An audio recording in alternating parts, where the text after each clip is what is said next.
우리가 지난 반년 동안 함께 묵상해온 사도행전 9장 1절에서 31절은 초대교회에 등장한 사울에 관한 증언으로서 그릇된 자기 신념에 따라서 예수 그리스도를 부정하고 교회를 잔멸하던 사울이 어떻게 주님의 부르심을 받았으며 또 다메섹과 예루살렘을 거쳐서 고향 다소로 낙향하기까지 그에게 어떤 일이 있었는지를 소상하게 밝혀주고 있습니다.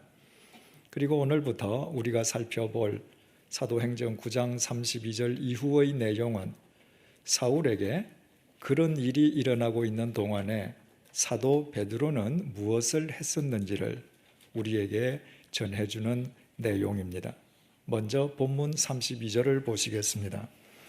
그때에 베드로가 사방으로 두루 다니다가 룻다에 사는 성도들에게도 내려갔더니, 또 본문 36절은 이렇게 증언합니다. 요빠에 다비다라 하는 여제자가 있으니 그 이름을 번역하면 도르가라. 선행과 구제하는 일이 심히 많더니. 베드로가 예루살렘 서북쪽 지중해 연안에 있는 룻다와 요빠를 찾아갔을 때 그곳에는 벌써 주님을 믿는 그리스도인들이 있었습니다. 바로 그것이 베드로가 그것을 찾아간 이유이기도 했습니다. 그렇다면 룻다와 요빠에 있는 그리스도인들은 대체 언제 누구로부터 복음을 전해 받았겠습니까? 우리는 이미 그 단서를 지니고 있습니다. 땅끝까지 이르러서 주님의 증인이 되라는 주님의 명령을 분명히 받았음에도 사도를 비롯한 히브리파 그리스도인들은 예루살렘만을 고수하고 있었습니다. 이에 주님께서는 사도행전 6장부터 헬라파 그리스도인들을 초대교회의 전면에 배치시키셨습니다. 때마침 스데반의 순교로 촉발된 유대교의 교회에 대한 대박해와 맞물려서 수많은 그리스도인들이 사방으로 흩어지게 되었는데, 그때 헬라파 그리스도인들의 주도로 복음이 온 지역으로 확산되게 됩니다. 그 헬라파 그리스도인 가운데에 가장 대표적인 인물이 우리가 잘 아는 빌립 집사였습니다.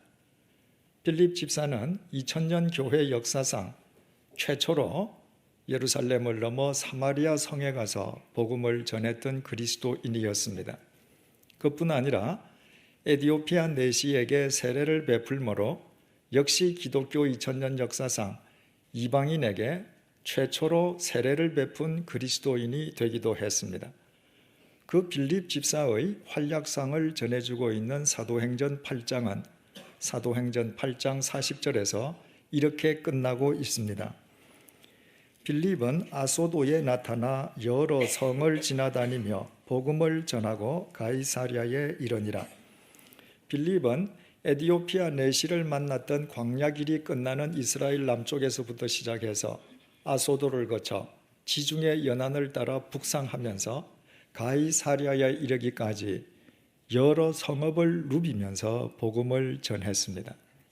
따라서 지중해 연안에 있는 요빠와 룻다의 그리스도인들 역시 이때 빌립으로부터 복음을 전해받게 되었음을 알게 됩니다. 그리고 바로 그 그리스도인들을 베드로가 오늘 본문부터 가서 만나서 자신의 사역을 행하게 되는 것입니다. 베드로는 자신의 한계로 인해서 복음 전도의 선두주자, 개척자가 되지는 못했지만, 그러나 헬라파 그리스도인들이 닦아놓은 선교의 길을 쫓아가면서 주님께서 자신에게 맡겨주신 소임에 최선을 다하였음을 본문 이후의 내용이 우리에게 전해주고 있습니다. 우리에게 다른 사람보다 더 큰 능력이 있느냐 없느냐는 주님 앞에서는 전혀 중요하지 않습니다. 주님 앞에서는 우리가 우리의 한계 내에서 주님께로부터 부여받은 소임에 최선을 다하느냐가 중요합니다. 주님께서는 당신께서 맡기신 소임에 최선을 다하는 사람을 통해서 역사하시기 때문입니다.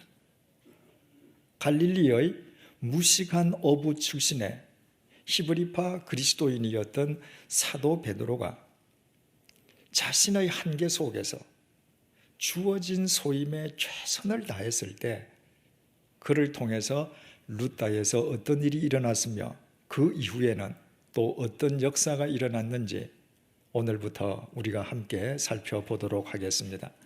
본문 33절이 이렇게 증언합니다. 거기서 에니야라 하는 사람을 만나매 그는 중풍병으로 침상 위에 누운 지 8해라. 베드로가 루다에서 만난 사람 가운데에 에니야가 있었습니다. 그는 중풍병에 걸려서 8년 동안이나 병상에 누워 있는 사람이었습니다. 말이 쉬워서 8년이지 중풍병으로 누워 있는 에니야나 그 에니야를 돌보아야 하는 가족들에게 8년이란 세월은 말할 수 없는 고통과 절망과 시련의 세월이었을 것입니다. 베드로는 그 가련한 에니야를 보는 즉시 주님께서 자신으로 하여금 왜 에니야를 만나게 하셨는지 주님의 마음을 읽을 수 있었습니다. 그래서 베드로를 만난 에니야가 베드로에게 그 어떤 부탁도 하지 않았지만 베드로가 에니야에게 먼저 이렇게 말을 했습니다. 본문 34절 상반절을 보시겠습니다. 베드로가 이르되 에니야야 예수 그리스도께서 너를 낫게 하시니 일어나 네 자리를 정돈하라 한대. 베드로는 주님께서 자신을 통해 그 가련한 에니야를 치유해 주실 것임을 확신했습니다. 그뿐만 아니라 주님께서 에니야에게 원하시는 것은 바른 삶을 사는 것임을 그는 또한 분명히 알았습니다. 그래서 베드로는 에니야에게 단순히 예수 그리스도께서 너를 낫게 하시니 일어나라고 말한 것이 아니라 예수 그리스도께서 너를 낫게 하시니 일어나 내 자리를 정돈하라고 말을 했습니다. 그것이 바로 주님께로부터 보고 배웠던 주님의 뜻임을 그는 알았기 때문입니다. 예수님께서 이 땅에 계실 때 제자들과 함께 예루살렘에 있는 베데스다 연못을 찾아가셨을 때의 일입니다. 그곳에는 언제나 수없이 많은 환자들이 운집해 있었습니다. 이유인즉 가끔씩 천사가 그 못에 내려와서 물을 휘젓는데 그때 그 물 속에 제일 먼저 뛰어가는 사람은 어떤 병에 걸려있든 그 병이 깨끗하게 낫는다는 믿음으로 인함이었습니다. 그래서 주님께서 그곳을 찾아가셨을 때에도 수많은 환자들이 인산인해를 이루고 있었습니다. 주님께서는 그 많은 환자들 가운데에 38년 동안이나 누워있던 중환자를 발견하셨습니다. 주님께서 먼저 그 환자에게 다가가셨습니다. 그리고 낫기를 원하는지 물으셨습니다. 그 환자는 당연히 낫기를 원한다고 대답하면서 천사가 내려와서 물을 휘젓는다 할지라도 자신은 38년 동안이나 누워있는 중환자인지라 가장 먼저 그 물속으로 뛰어들 수 없는 자신의 괴로운 심정과 처지를 주님께 하소연했습니다. 그때 주님께서 그 병자에게 요한복음 5장 8절을 통해서 이렇게 명령하셨습니다. 일어나 내 자리를 들고 걸어가라. 38년 동안 병상에 누워있는 환자에게 꿈이 있다면 일어나 걷는 것 아니겠습니까? 자리를 정돈해서 들고 가는 것은 부수적인 문제 아니겠습니까? 그러나 주님께서는 일어나 걸어가라고 말씀하시지 않고 일어나 내 자리를 들고 걸어가라고 명령하셨습니다. 38년 된 환자가 누워있던 자리라면 얼마나 더럽고 불결하고 역겹겠습니까? 헬라말 크라바토스는 본래 야영용 침대를 뜻하지만 38년 된 중환자의 경우에 그것은 그가 누워있던 거적자리를 의미합니다. 그 더러운 거적자리 주인은 또 얼마나 지저분했겠습니까? 주님께서는 그 38년 된 환자가 단지 육체의 치유함만을 받는 것이 아니라 그의 삶의 자리가 정돈되고 그의 삶 자체가 정돈되기를 원하셨던 것입니다. 이것이 주님께서 그 환자에게 일어나 내 자리를 들고 걸어가라고 명령하셨던 이유였고, 요한복음 5장 9절이 그 결과를 이렇게 밝혀주고 있습니다. 그 사람이 곧 나아서 자리를 들고 걸어가니라. 주님의 명령과 함께 38년 동안 누워있던 중환자가 벌떡 일어났습니다. 그는 기뻐 어쩔 줄 몰라 하며 껑충껑충 뛰면서 자기 갈 길을 가지 않았습니다. 그 감격적이고도 기쁜 순간에 그는 주님의 명령에 따라서 먼저 자리를 정돈하고 그 자리를 들고 갔습니다. 예수 그리스도 안에서 그의 삶의 자리가 정돈되고 정돈된 삶을 사는 사람으로 거듭난 것입니다. 그 사실을 주님 곁에서 똑똑히 목격했던 베드로였기에 베드로 역시 루다의 중풍병자 애니야에게 예수 그리스도께서 너를 낫게 하시니 일어나 내 자리를 정돈하라고 명령했습니다. 그 결과를 34절을 통해서 우리 다시 보시겠습니다. 베드로가 이르되 애니야야 예수 그리스도께서 너를 낫게 하시니 일어나 네 자리를 정돈하라 한데 곧 일어나니 루다와 사론에 사는 사람들이 다 그를 보고 죽게 돌아오니라. 베드로의 말이 끝나는 즉각 8년 동안 중풍병으로 누워있던 애니야가 일어섰습니다. 그리고 베데스다의 38년 된 중환자처럼 애니야 역시도 자기 자리를 정돈했으면 재론의 여지조차 없기에 본문은 아예 거기에 대해서는 언급하지 않습니다. 바로 이 애니야로 인해서 루다는 말할 것도 없고 루다 인근 지역 사론에 사는 사람들까지도 주를 영접하게 되었습니다. 만약 그 사람들이 8년 동안이나 중풍병으로 시달리다가 깨끗해진 애니야의 육체만을 보고 그 육체를 깨끗하게 해준 예수님의 신통술만 보고서 예수님을 영접했다면 그 이후에 자신들이 원하는 바가 이루어지지 않았을 때 그들은 주님을 떠나고 말았을 것입니다. 하지만 그리스도 안에서 정돈된 애니야의 삶을 보고 그들이 예수님을 영접했다면 그들은 분명 진정한 그리스도인이 되었을 것입니다. 그들의 삶 역시도 예수 그리스도 안에서 정돈되어 갔을 것이기 때문입니다. 우리는 오늘 본문을 통해서 새로운 사실을 깨닫게 됩니다. 예수님께서 궁극적으로 우리에게 요구하시는 것, 다시 말해서 예수님께서 우리에게 주기 원하시는 것은 삶의 정돈이라는 것입니다. 믿음은 예수 그리스도 안에서 삶의 정돈이 이루어지는 것입니다. 더러운 죄로 얼룩지고 헝클어졌던 삶이 예수 그리스도의 십자가의 보혈 속에서 깨끗이 씻겨지고 정돈되는 것입니다. 자기 욕망의 덫에 빠져 무절제하게 사느라 어수선하기만 했던 삶이 예수 그리스도의 말씀 안에서 바르게 정돈되는 것입니다.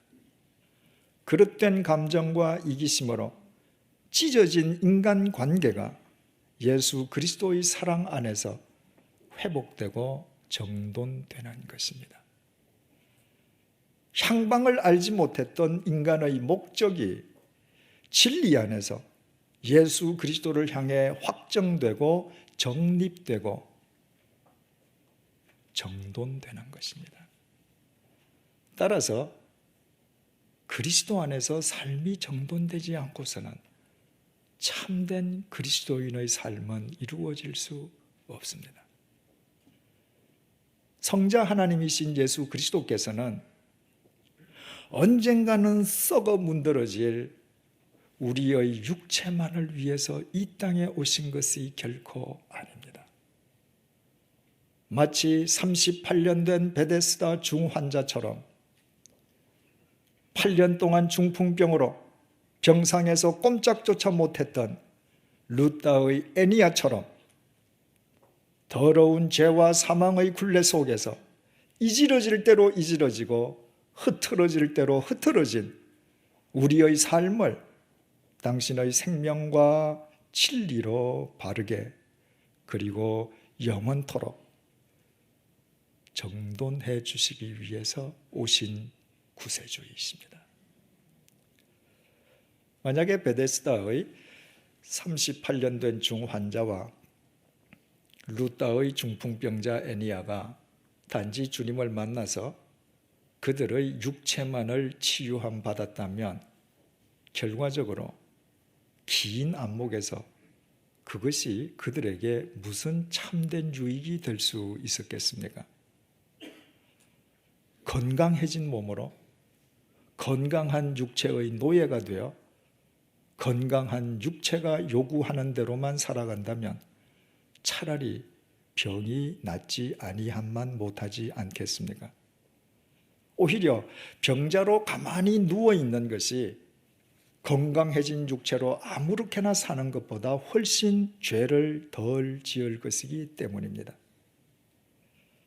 38년 된 중환자와 루다의 중풍병자 애니야에게 임한 주님의 치유가 정말 귀한 것은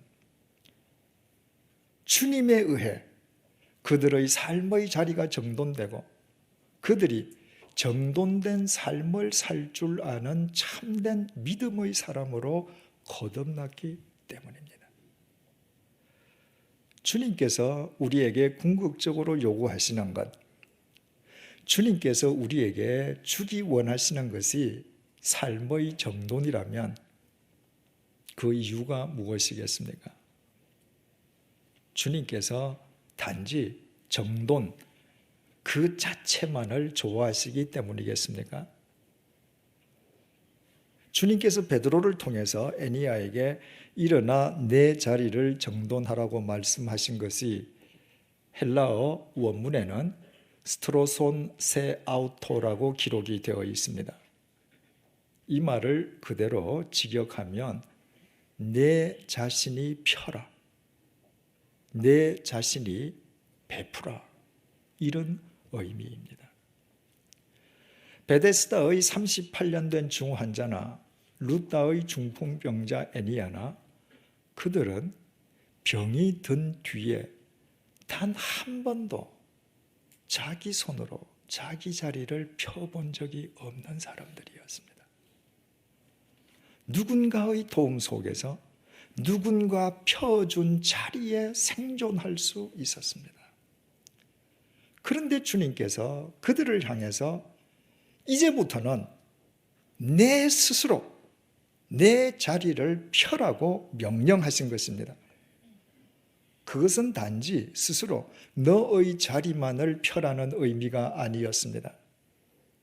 지금까지는 너를 위해서 누군가가 펴준 자리에서 살아왔다면 지금부터는 내 자신이 누군가를 위해서 자리를 펴주는 사람이 되라는 의미였습니다.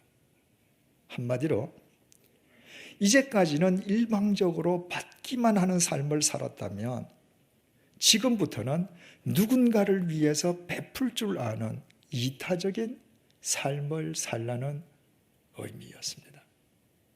남을 생각하고 남을 위해서 이타적인 삶을 사는 삶만이 참된 삶이요, 그때만이 사람다운 사람이 될 수 있고 그리스도인다운 그리스도인이 될 수 있기 때문입니다. 우리는 여기에서 삶의 정돈과 이타적인 삶의 상관관계를 깨닫게 됩니다. 자기 삶이 예수 그리스도 안에서 정돈된 사람만 타인의 자리를 베풀어 줄 수 있다는 것입니다. 자기 삶이 정돈된 사람만 이타적인 삶을 살 수 있다는 것입니다. 그렇지 않겠습니까? 자기 삶도 반듯하게 정돈하지 못하는 사람이 어떻게 다른 사람을 위해서 살 수 있고 다른 사람의 어그러진 삶을 정돈해 줄 수 있고 이타적인 삶이 가능할 수 있겠습니까? 그런데도 굳이 다른 사람을 위해서 무슨 자리를 펴주려 한다면 그 자리야말로 다른 사람을 위한 자리가 아니라 다른 사람을 해치는 자리가 될 수밖에 없습니다. 마치 밤낮으로 술에 쩔어 사는 사람이 다른 사람을 위해서 펴주겠다는 자리라는 것이 고작 술자리 이상일 수 없는 것과 같은 이치입니다.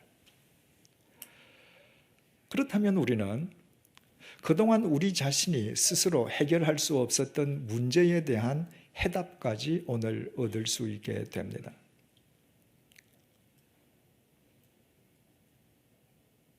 내가 내 나름대로 생각하고 누군가를 위해서 편 자리에서 전혀 예기치 아니했던 문제만 계속 벌어지고 있다면, 내가 누군가를 위해서 행한 나의 호의가 오히려 부작용만을 수반하고 있다면, 사랑으로 행한 나의 행위가 도리어 상대에게 상처를 입히고 있다면 그것은 아직까지 나의 삶이 진리 안에서 정돈되지 않았기 때문입니다. 진리 안에서 정돈되지 않은 삶은 그 자체가 결국 톱니처럼 모가 난 삶일 수밖에 없기 때문에 자신의 의도와는 달리 수많은 사람을 찌르는 가시가 되게 됩니다. 베드로가 진리 안에서 그 삶이 정돈되지 않았을 때 베드로는 사람들 사이에서 좌충우돌하는 가시였습니다. 사울이 진리에 의한 삶의 정돈과 전혀 동떨어진 삶을 살 때 사울은 교회를 잔멸하는 흉기였습니다. 그러나 베드로가 주님 안에서 진리로 자기 삶을 정돈해 갔을 때 베드로는 루다에서 만난 에니야의 삶까지 정돈해주는 진정한 생명의 사람이 되었습니다. 사울이 진리 안에서 그의 삶이 정돈되었을 때 사울은 온 인류에게 생명을 전하는 생명의 통로가 되었습니다. 본문 속의 에니야는 예수 그리스도의 은총 속에서 자기 삶을 정돈할 줄 아는 사람으로 거듭나게 되었을 때 그 역시 룻다는 말할 것도 없고 인근 지역 사람까지 예수 그리스도 앞으로 인도해내는 견인차 역할을 할 수 있었습니다. 진리 안에서 삶이 정돈된 사람만 이타적인 삶을 살 수 있습니다. 진리 안에서 삶이 정돈된 사람만 다른 사람의 삶까지도 정돈해주는 진정한 그리스도인이 될 수 있습니다. 그래서 예수님께서는 베드로를 통해서 에니야에게 이렇게 명령하신 것입니다. 에니야야, 예수 그리스도가 너를 낫게 하시니 일어나 내 자리를 정돈하라. 이것은 2000년 전 에니야 한 사람만을 위한 주님의 명령이 아닙니다. 2000년이 지난 오늘날 그리스도인으로 살아가기 원하는 우리 모두를 향한 주님의 명령이기도 합니다. 이제 우리 34절 속에서 베드로를 통해서 주님께서 에니야에게 명령하신 그 말씀 가운데에 에니야라는 이름 대신에 각자 자기 자신의 이름을 넣어서 우리 한 목소리로 함께 읽어보십시다. 제철아, 예수 그리스도께서 너를 낫게 하시니 일어나 네 자리를 정돈하라. 다시 한번 읽겠습니다. 제철아, 예수 그리스도께서 너를 낫게 하시니 일어나 네 자리를 정돈하라. 비록 내가 병상에 누워서 사지를 쓰지 못하는 환자라 할지라도 내 심령이 예수 그리스도 안에 정돈되어 있다면 나는 나의 눈길로도 누구에겐가 사랑을 베풀 수 있고 그 눈길이 누군가의 삶을 정돈시켜 줄 수도 있습니다. 반대로 나의 사지가 비록 멀쩡하다 할지라도 나의 삶이 그리스도 안에서 전혀 정리되어 있지 않다면 나의 외모와는 상관없이 주님 보시기에 나는 중증 환자일 수밖에 없습니다. 정리되지 않은 나의 삶은 수많은 사람을 찌르는 가시일 것이기 때문입니다. 시인 나희덕 씨의 산속에서라는 제목의 시가 있습니다. 길을 잃어보지 않은 사람은 모르리라. 터덜거리며 걸어간 길 끝에 멀리서 밝혀져 오는 불빛의 따뜻함을, 막무가내의 어둠 속에서 누군가 맞잡을 손이 있다는 것이 인간에 대한 얼마나 새로운 발견인지 산속에서 밤을 맞아본 사람은 알리라. 그 산에 갇힌 작은 지붕들이 거대한 산줄기보다 얼마나 큰 힘으로 어깨를 감싸주는지, 먼 곳의 불빛은 나그네를 쉬게 하는 것이 아니라 계속 걸어갈 수 있게 해준다는 것을.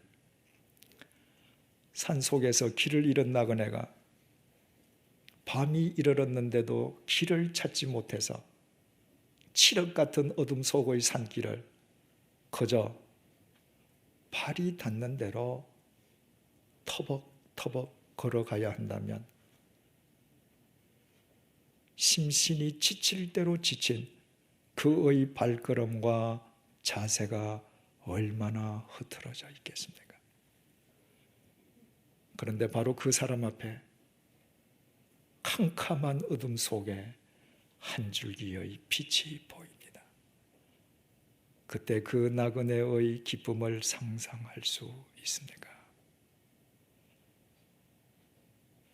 캄캄한 밤에 멀리서 보이는 그 불빛은 결코 나그네의 발걸음을 멈추게 하지 않습니다.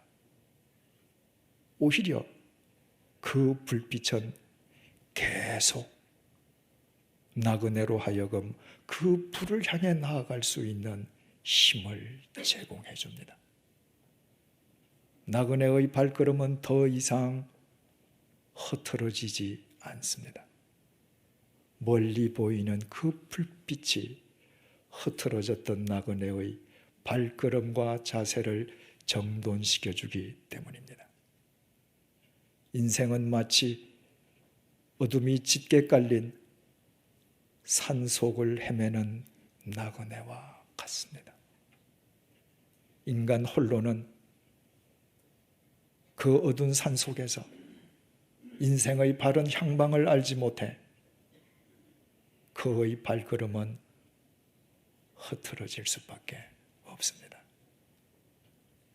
그래서 우리에게는 진리의 빛이 필요합니다. 진리의 빛 속에서만 우리의 흐트러진 삶이 정돈될 수 있습니다. 진리의 빛 속에서만 정돈되어진 우리의 삶이 다른 사람의 삶까지도 정돈해주는 진정한 그리스도인의 삶으로 이어지게 됩니다. 사랑하는 교우 여러분, 참회의 절기인 사순절 넷째 주일을 맞이해서 주님을 믿는다면서도 이미 우리에게 임하신 주님의 빛을 보지는 아니해서 이지러질 대로 이지러지고 흐트러질 대로 흐트러진 인생길을 걸어오느라 귀한 시간을, 생명을 어이없이 낭비해왔던 우리의 어리석음을 주님 앞에 회개하십시다. 이제부터 우리 모두 진리의 빛을, 빛이신 예수 그리스도를 바라보며 나아가십시다. 그 빛 속에서 흐트러졌던 우리의 생각을, 이지러졌던 우리의 마음을, 찢어졌던 인간관계를, 궤도를 이탈했던 우리의 삶을 정돈하십시다. 새 대통령이 취임하고 새 정부가 세워지고 야당이 여당이 되었다고 해서 결코 새 날이 오는 것은 아닙니다. 진정한 새 날은 진리의 빛 속에서 우리의 삶이 정돈될 때부터 시작됩니다. 진리의 빛 속에서 정돈된 삶만이 주님께서 우리에게 주시려는 새로운 미래와 희망을 담는 그릇이 될 수 있기 때문입니다. 기도하시겠습니다. 그동안 우리는 칠흑 같은 어둠 속을 헤매면서도 진리의 빛을 보지 않고 빛이신 주님을 외면해 왔습니다.